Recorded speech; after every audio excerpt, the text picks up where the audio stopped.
सिंहासन 32 की 26वीं कहानी मृगनयनी पुतली की कथा। 25वीं पुतली के द्वारा राजा भोज महाराज विक्रमादित्य के गुणों को जानकर हर्षित हुए और उस स्थान से अपने महल की ओर रवाना हो गए।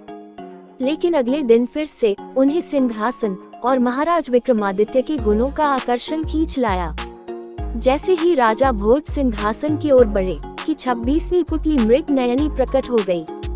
उसने राजा भोज को रोकते हुए कहा कि ठहरो राजन, अगर आप इस सिंहासन पर बैठना चाहते हैं तो पहले मुझे ये बताएं कि क्या आपके अंदर वह गुण है जो महाराज विक्रमादित्य में था और जिसके बारे में मैं आपको बताने जा रही हूँ। तब राजा भोज ने हाथ जोड़कर कहा, देवी कृपया उस गुण के बारे में मुझे बताए। तब मृगनयनी पुतली ने महाराज विक्रमादित्य की 26वीं कथा कहना प्रारंभ किया। महाराज विक्रमादित्य का मन जितना राजकाज और प्रजा की कुशलता में लगता है, उससे कहीं ज्यादा वह पूजा पाठ और प्रभु भक्ति में लीन रहते थे। वे इतनी कठोर तपस्या करते थे कि इंद्रदेव का सिंहासन भी कांप जाता था। एक दिन की बात है, राजा विक्रमादित्य के दरबार में कुछ सैनिक एक आदमी को पकड़ कर लाए जो देखने में किसी भिखारी के जैसा लगता था, लेकिन उसके पास से बहुत सारा धन प्राप्त हुआ था। किसी भिखारी जैसे व्यक्ति के पास इतना धन कैसे आया, ये सोचकर ही उसे सैनिकों ने जंगल से संदिग्ध अवस्था में गिरफ्तार किया था। महाराज ने जब उस व्यक्ति से धन के बारे में पूछा तो उसने कहा कि वह एक सेठ के यहाँ पर कार्य करता है और सेठ की पत्नी के साथ उसके अनैतिक संबंध हैं। उसने ही यह धन दिया था और कहा था कि जंगल में रुककर मेरा इंतजार करना, मैं सेठ को मारकर जल्दी ही तुम्हारे पास आ जाऊंगी। राजा ने व्यक्ति की बात सुनकर सेठ के यहाँ अपने सैनिक भेजे। वहाँ पर सेठ की चिता पर बैठे हुए उसकी पत्नी कह रही थी कि रात में लुटेरों ने उसका सारा धन लूट लिया है और उसके पति की हत्या कर दी है, इसलिए वह सती हो जाएगी। सैनिकों ने पूरा वृतांत महाराज विक्रमादित्य को सुना दिया। तब महाराज स्वयं उस व्यक्ति के साथ सेठ के घर पहुँचे।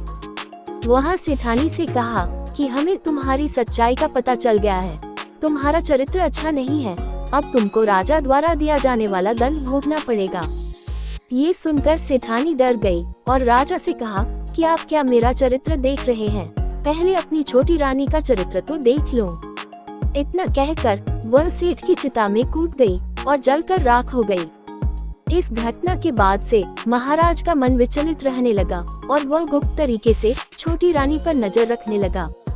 एक रात छोटी रानी ने सोचा कि सभी सो रहे हैं और वह उठकर महल से थोड़ी दूरी पर एक साधु की कुटिया में चली गई।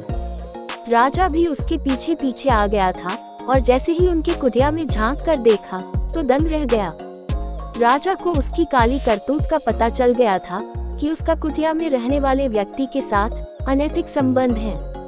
गुस्से में उसने रानी और उस व्यक्ति को मार दिया और सारे राज्य का भार सैनिकों के ऊपर डालकर सन्यासियों का जीवन अपना लिया। सबसे पहले वे एक समुद्र के तट पर गए और समुद्र देव की तपस्या प्रारंभ कर दी। समुद्र देव ने उनसे वरदान मांगने को कहा। तब राजा ने कहा कि वे समुद्र के तट पर कुटिया बनाकर तपस्या करना चाहते हैं, कृपया आशीर्वाद प्रदान करें।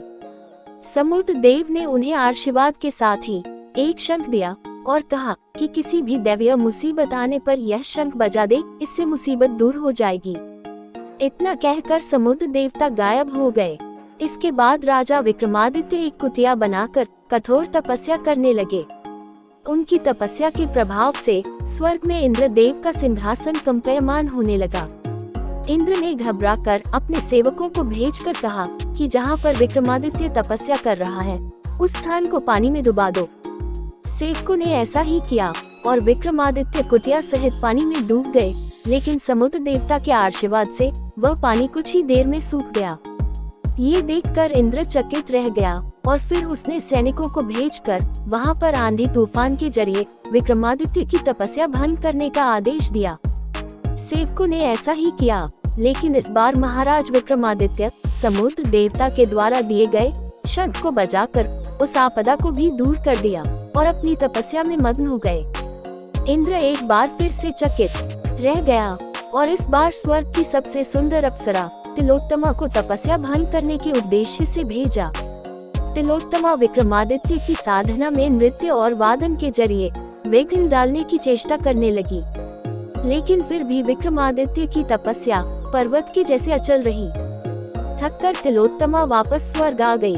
इंद्र ने फिर से एक और युक्ति सोची।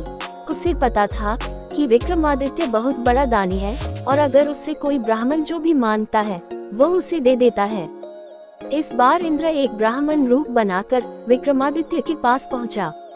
उन्हें देखकर विक्रमादित्य ने हाथ जोड़ते हुए कहा, कहिए ब्राह्मण देवता, मैं आपकी क्या सेवा कर सकता हूँ। तब इंद्र ने कहा कि मुझे दान चाहिए। विक्रमादित्य ने कहा कि जो भी मेरे पास है आप उसमें से जो मन हो वो मांग लीजिए। तब इंद्र ने कहा कि तुम अपनी तपस्या का सारा फल मुझे दान में दे दो। तब विक्रमादित्य सहर्ष अपनी तपस्या का सारा फल उन्हें दान में दे दिया। इस बात से प्रसन्न होकर इंद्र अपने असली रूप में आ गया और विक्रमादित्य को आशीर्वाद दिया कि उनके राज्य में कभी भी अतिवृष्टि और सूखा नहीं रहेगा और उनकी प्रजा हमेशा ही खुशहाल रहेगी। इतना कहकर इंद्रदेव गायब हो जाते हैं और विक्रमादित्य भी मन की शांति पाकर अपने राज्य की ओर प्रस्थान करते हैं। राजा विक्रमादित्य के दान की बात कहकर पुतली ने राजा भोज से कहा, कहिए राजन, क्या आपके अंदर भी ऐसा सामर्थ्य है कि आप अपना सब कुछ दान में दे दें? एक बार फिर राजा भोज निरुत्तर रह गए और पुतली अन्य पुतलियों के जैसे हवा में उड़ गई। कहानी से सीख, किसी भी परिस्थिति में हमें डरना नहीं चाहिए, बल्कि उस परिस्थिति का साहस और धैर्य के साथ सामना करना चाहिए।